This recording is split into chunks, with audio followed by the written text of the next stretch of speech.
everyone, and welcome to Beyond Strong. My name is Jessica Regnante, but in the health and fitness world, I'm known as Jessica R. Many years ago, a doula, an ancient word meaning woman's servant, was an essential part of childbirth. There was always a woman by the bedside to help the mother giving birth. She could have been an aunt, a grandmother, a sister, a woman who would help the mother sort through her options, provide comfort, and help her deal with the anxiety and fear that often comes with this life-changing event. Today, in our high-tech hospital environments, many women are feeling a lack of intimacy and are looking for a doula in the birth experience. So, is this the return of an ancient practice with women training to be labor coaches? Or did the doula ever really go away? Joining me today in studio is DONA certified doula and founder of Birthing Gently Tara Cambpell. Thank you so much for coming in and talking to us today. Thank you, Jessica, for having me. So let's start off. Why don't you tell me what exactly is a doula? So a birth doula is someone that is there for the mother or couple, and their sole purpose is to provide emotional support, physical comfort, and help the couple or mom to get the information that she needs to make good, informed, and educated decisions throughout her pregnancy, birth, and immediate postpartum period. So that sounds like something a midwife might do as well. What's the difference between a midwife and a doula? So a midwife is a medical professional who is strictly responsible for the mother's medical care, whereas a birth doula is there for the mom and couple from an emotional standpoint. The birth doula is somebody that is there 24/7 throughout the birth, whereas the midwife comes in and out at different points throughout the delivery and is, again, strictly there for the medical piece. So the birth doula guides the couple throughout the entire delivery and sort of helps her to navigate the medical system. That makes sense. I heard a little clip once that said a doula is very similar to a personal trainer. Oh, very similar. It's like a personal trainer for the birthing experience. It is. It's just like a personal trainer, yes. Let's talk about some of the benefits. What are some of the advantages of having a doula at your child's birth? Some of the advantages, I would say, would include a better birth experience for the couple, and the partner often feels much more supported with a birth doula there, and you'll see that the intervention rates are much lower.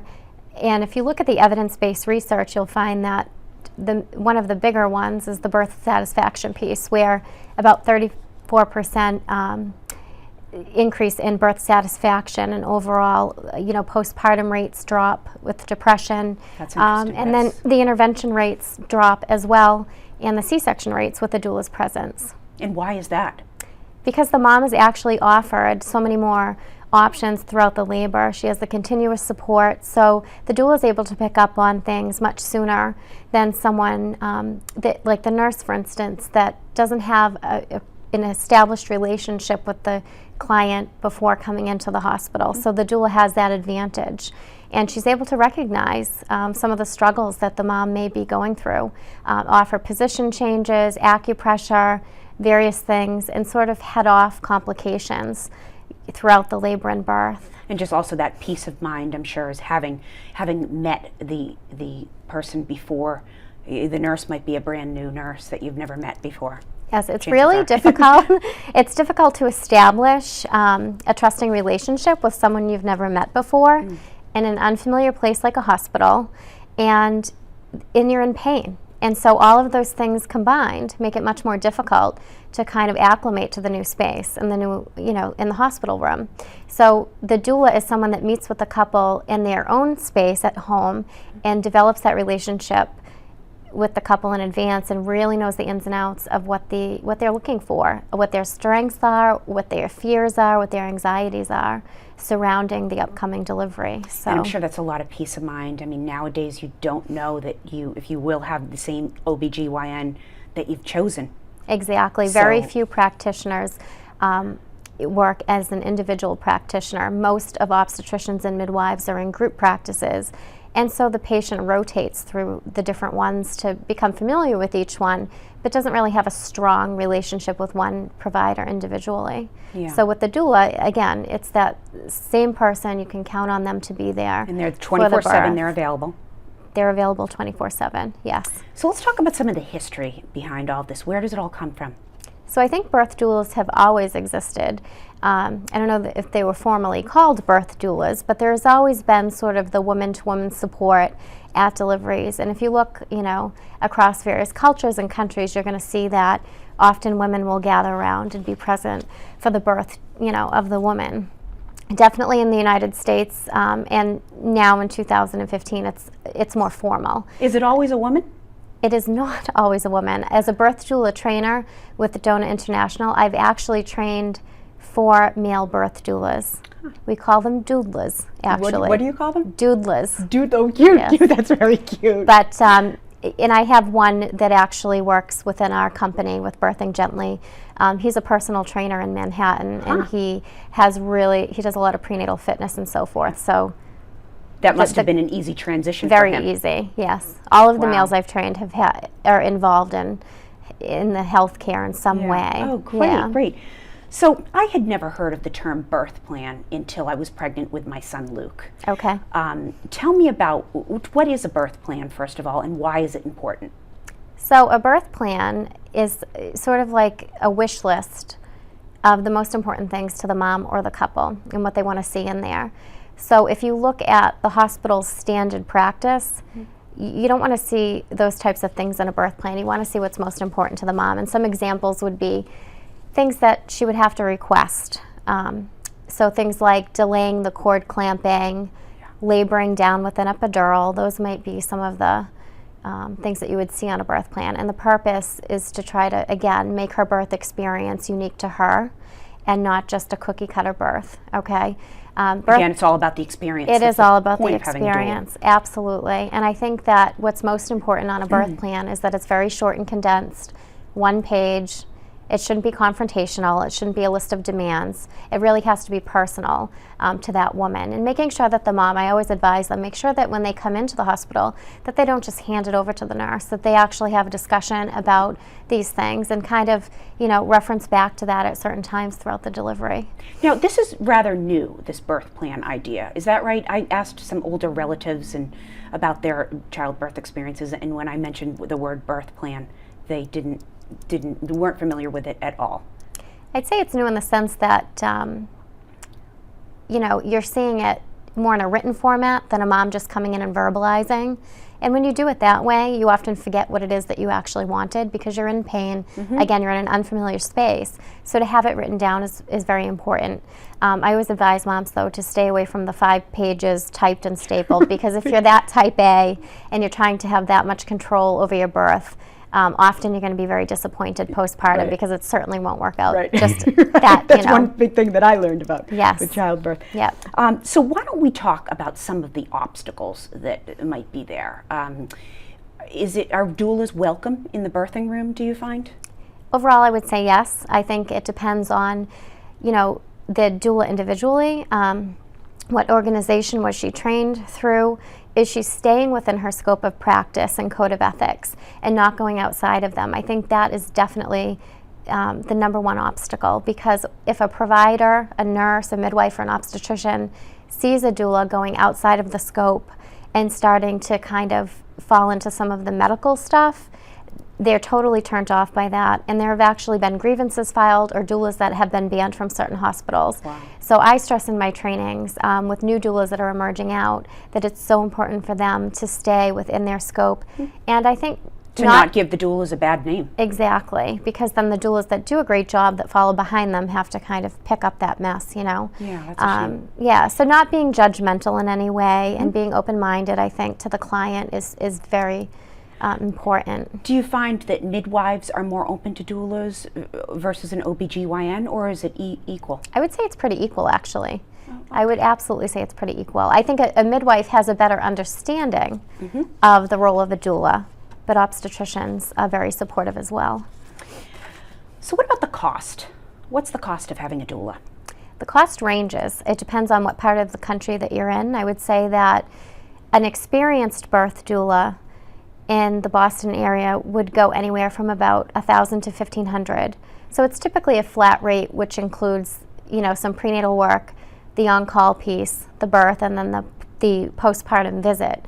But that is the range for an experienced doula, someone that has really been doing this for several years. And of course, you could be in labor for 13 hours, and Yes. that doula is guaranteed to be with you. She is. Okay. Yes, we always have backup just in case there's a birth overlap or an illness, but that's pretty rare. And that's important. Yes.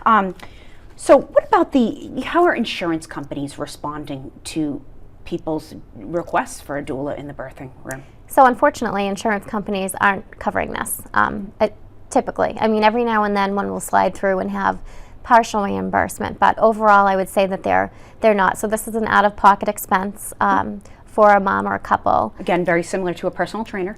Very similar to a personal Right. trainer. I can relate to that. I mean, people hire wedding planners, so it would make sense to do the same for birth, to have a good experience and so forth.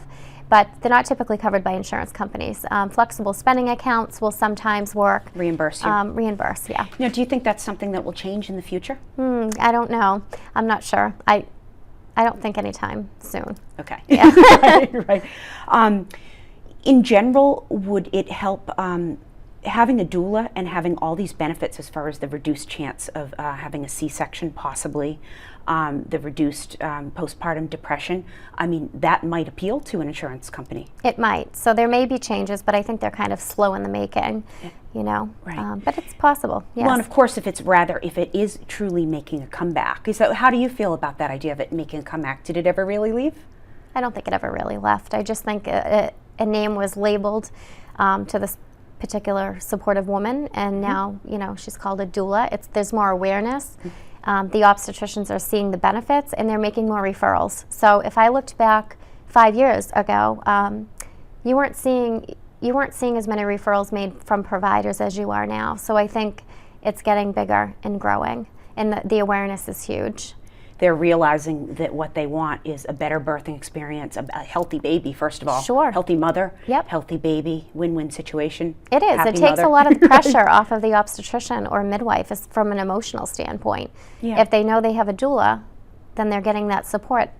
I've had providers tell me they get less calls with worrisome moms. That's great. That's So great. it's a win-win. It supports everybody, really. Now, getting back to the question I had about having the doula in the birthing room, does the doula count as your birth? I mean, obviously you would, or you might not have a partner, but for the women that don't have a partner, even more of a reason why it might help them to have a doula. But is it an issue with having too many people in the room? That's really dependent hospital to hospital, but generally speaking, I would say that the doula doesn't typically count as a support person from a numbers standpoint. So there's usually 2 people that are allowed with the woman. So if you wanted to have, let's say, your partner and your mom, then the doula could also be there. But again, that's going to vary from hospital to hospital. Oh, well, that's so helpful. Why don't you give me an example? Tell me some experiences that you've had with some of the women that you've helped during their childbirth. Tell me an experience where the doula saved the day. Oh, the doula saved the day. Yeah. So my experiences have been more with high-risk moms who are having scheduled C-sections, but our company works with a huge range, so healthy unmedicated women having home births and things like this. So a save the day moment, I would have to say it was a lady that I was working with who had really planned an unmedicated delivery, and I mean, thinking back, she was probably the most dedicated to an unmedicated birth. She was delivering in a hospital, in a high intervention friendly hospital actually. Husband was a personal trainer. Oh, wow. Yeah. Okay. And I really knew the woman, and I knew what she wanted. And so during the delivery, during the labor, I could see her starting to fall apart. But having experience with some of the rhythms that unmedicated women are in, and some of the sounds that they make, and some of the requests that they make, she started to rattle off that she wanted the epidural. She was swearing at everyone. Yeah. And although she sounded genuine, I truly knew that it wasn't the epidural that she was really wanting. She just wanted to say it. So I kind of did like a in-your-face approach, quickly redirected her, changed her space. She went into the shower, and she went very internal, and she just needed a change of environment. And she spent 4 hours in the shower on a hands and knees position. She was very internal, and then the next thing you knew, she was delivering. I think had a doula not been there, that the request that she was making for that epidural would have been, acknowledged pretty quickly, and she would have had the epidural and had not a satisfying birth experience. Yeah. I'm not sure a new doula would have been able to really recognize the difference between what it was that she was They might have saying almost and wanted yeah, to give her what she was asking for. exactly. She just needed to be pushed that extra piece, that extra step. But I also think it's really important that people understand, sometimes there's a stigma with doulas, we're not there to prevent a woman from having an epidural at all. If she wants one, she gets one. It's all about the birth satisfaction. People are happy when they get what they want. Okay, so there's no reason nothing that states that if you have a doula, you will be having a natural childbirth. No. In fact, most of the women that we work with have it in their mind that they will at some point throughout the labor have an epidural. And if that happens, it happens. If it doesn't, then that's fine too. And it's part whatever of the job she chooses. Excuse me for cutting you Yeah, off. no, that's fine. It's part of the job of the doula to help you sort through the information. Absolutely. And the explain benefits and the options. risks, but really making sure she understands all of the options, the way that things affect her, the labor, and the baby as well. So understanding the effects it will have on all of those three things, I think is really important. And what happens postpartum? So we stay with the mother. A birth doula would stay with the mother for up to 2 hours after the birth. If the mother chooses to breastfeed, then we help to initiate that. Yeah. If she's not, then we initiate the other things like the skin to skin, and making sure that they're having that time to bond.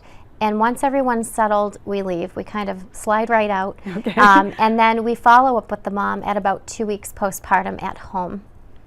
So coming in to make sure everybody's doing okay. And what, do you have a list of questions that you go through? And We do. So the first piece is that we do like a birth reconstruction. So we have the mother go first, telling us what she remembers. The partner goes next. The doula goes last. I often sit there and ask myself, was I at the same delivery? Because it's very different from my perspective. But we paint a more accurate picture. After we do that, then we start to talk about how is she functioning now? Is she having any obstacles? Yeah. And so that we can help make the appropriate references or resources that she might need, whether that means breastfeeding support or if she's having signs of postpartum depression, getting her in touch with the right providers for that. So it's like a wellness check. In general, how do the birth partners feel about having another person? Is there any resistance to that? Wide range. So we have some partners that are so thankful because it takes so much stress off of them to have someone to help bring them together. We don't replace the partner in any way. We actually take more of a background role and help them to have a better experience, but the partners often need guidance. I mean, this is a loved one. This is someone that they're seeing in this type of a state for the first time, most likely. Right. And so they need to know that this is normal. That might be a little odd, They just need some guidance through the whole thing. So partners are usually very much on board with this. And I'm sure the doulas that work with you are trained to not interfere with the family dynamic, especially for those, the first, right after the birth. Absolutely. And, there's different cultural differences, and so being aware of those types of things and really getting to know the families in advance to see where we fit just right throughout the birth. Well, thank you so much for all this useful information. Absolutely. I just want to say that I had the benefit of having a doula at my son Luke's birth 14 weeks ago, and our doula, Annie, was absolutely amazing. She was there with acupressure for every single contraction. It was so comforting for me and helped me deal with pain and some serious anxiety. On the next show, my guest is certified Rolf practitioner Greg Knight from Greg Knight Rolfing, and we will be talking about how Rolfing can help alleviate pain. Thanks for watching and have a great week. For more information on how to get beyond strong, visit my website at jessicar.talks.